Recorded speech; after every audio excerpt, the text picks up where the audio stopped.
नमस्कार, बहुत स्वागत है आपका। आप देख रहे हैं धर्मा सन्मार्ग। दशहरे का त्यौहार के बारे में आप सभी को पता है। इस दिन रावण दहन किया जाता है और इस दिन माँ दुर्गा ने महिषासुर राक्षस का वध करके सबको धन्य किया था।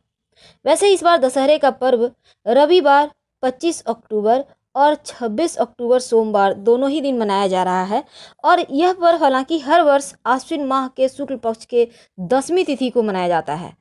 वैसे भगवान श्री राम ने आश्विन शुक्ल पक्ष की 10वीं तिथि को लंकापति रावण का वध किया था और साथ ही चूंकि माँ दुर्गा भी महिषासुर राक्षस का वध की थी। हालांकि इस दौरान कुछ विशेष उपाय भी किए जाते हैं।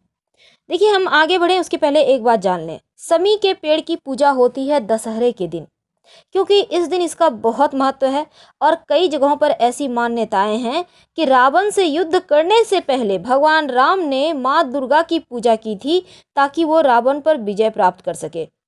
विजयादशमी पर माँ दुर्गा महिषासुर का नाश करी थी और इसीलिए इस दिन शस्त्र की पूजा होती है। और उम्मीद है आपने किया होगा, आपके पास पेन है, सबसे बड़ा हथियार आपका वही है, उसी की पूजा करें। समी का पेड़ का महाभारत से जोड़कर भी इसको देखा जाता है, क्योंकि देखिए क्षत्रिय इसकी पूजा करते थे। समी का जो पौधा होता है, अगर विजयादशमी के दिन आप अपने घर में लाकर लगाते हैं तो शनिदेव राहु केतु सबकी कृपा आप पर बनी रहती है। ऐसा माना जाता है महाभारत के समय पांडवों ने समी के वृक्ष के ऊपर अपने अस्त्र शस्त्र छिपाए थे, जिसके बाद से ही उन्होंने कौरवों से जीत की प्राप्ति की थी। इसीलिए विजयादशमी के दिन प्रदोष काल यानी शाम के समय समी वृक्ष की पूजा ज़्यादा शुभ मानी जाती है और कहते हैं समी की पूजा विजय काल में करना फलदायी होता है। और अगर समी के वृक्ष की नियमित रूप से पूजा करें तो घर में सुख शांति बनी रहती है। वैसे तो पूजा करने और प्रार्थना करने के बाद समी के पेड़ की कुछ पत्तियों को तोड़े और उन्हें घर के अपने पूजा स्थान पर संभाल कर रखें, लाल कपड़े में अक्षत सुपारी के साथ। ऐसा करने से ये पोटली आपके जीवन में खुशियों को दिलाएगा।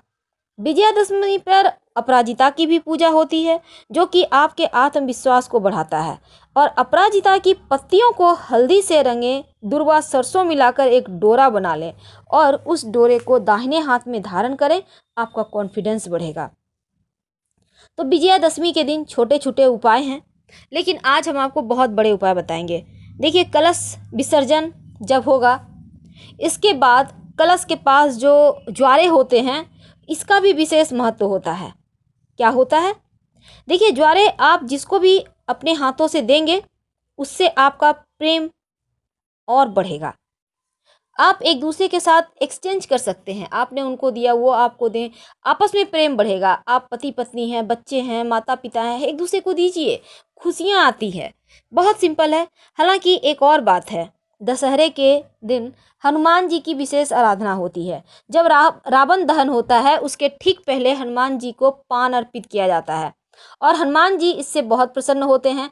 आप चाहें तो हनुमान जी को गुड़ और चना का भोग लगा सकते हैं, क्योंकि हनुमान जी इससे बहुत प्रसन्न होते हैं, उन्हें गुड़ और चना बहुत ही ज़्यादा प्रिय है। वैसे आप इस दिन हनुमान जी को लड्डू का भी भोग लगा सकते हैं। तो दशहरे के दिन दोपहर के समय अगर आप एक विशेष उपाय करें तो आपके जीवन में कभी किसी चीज़ की कमी नहीं होगी, खासकर दरिद्रता रूपी परेशानी कहीं दूर चली जाएगी। ऐसा मान्यता है कि दशहरे के दिन दोपहर के समय अगर आप घर के पूजा स्थान पर कुमकुम चंदन फूलों से अष्टदल कमल बनाते हैं और साथ ही देवी जया विजया का स्मरण कर उनकी पूजा करते हैं और फिर समी के वृक्ष के पास घी का दिया जलाते हैं, साथ ही समी के वृक्ष के पास की मिट्टी उठाकर घर के कोने में रख दें। ऐसा करने से दरिद्रता नहीं आती और हर कार्य में आपको आसानी से सफलता मिलती चली जाती है। वैसे तो इस दिन तुलसी के मिट्टी का विशेष प्रयोग होते हैं, लेकिन विजयादशमी के दिन समी के मिट्टी का ही, पौधे की मिट्टी का ही विशेष प्रयोग करें। ये आपको हर क्षेत्र में विजय दिलाएगा, चाहे वो कोई भी क्षेत्र हो। हालांकि हमारा टॉपिक कुछ और था, लेकिन उसके बारे में भी जानेंगे, पर सभी जानकारियां आपके लिए बहुत ज़रूरी है। आप चाहें तो कोई एक ही उपाय करें और वैसे चाहें तो सब कुछ कर सकते हैं। रावण दहन का विशेष उस समय प्रयोग किए जाते हैं। लेकिन देखिए होता क्या है, कई बार आप छोटे से जगह में रहते हैं, वहाँ पर रावण दहन नहीं होता, या होता है तो आपके घर से बहुत दूर है, आप उधर नहीं जा पाते, कोई बात नहीं। रावण दहन के बाद आप सभी मिलकर अपने घर में जितने भी लोग हैं सब कोई मीठा पान खाइए, एक दूसरे को खिलाइए। ऐसा करने से प्रेम बढ़ता है। पान खाने से, देखिए पान क्यों खाया जाता है? खुशी मनाने के लिए। आपने देखा होगा शादी ब्याह में पहले लोग पान खिलाते थे। खाना खाने के बाद पान खाने का मतलब होता है संतुष्ट होना। तभी तो माता रानी को भी पान दिया जाता है और कन्या पूजन में भी पान देने का विधान है, ताकि अब आप संतुष्ट हो जाइए। पान संपूर्णता का प्रतीक है, इसलिए आप लोग जरूर खाइए, ताकि पूरे साल संपूर्णता रहे, किसी भी तरह का किसी भी चीज में अभाव ना हो। माता रानी की कृपा से आपके जीवन में खुशियां ही खुशियां रहेंगी। नवरात्र के दिनों में समी का पौधा का तो आप पूजा जरूर कीजिए।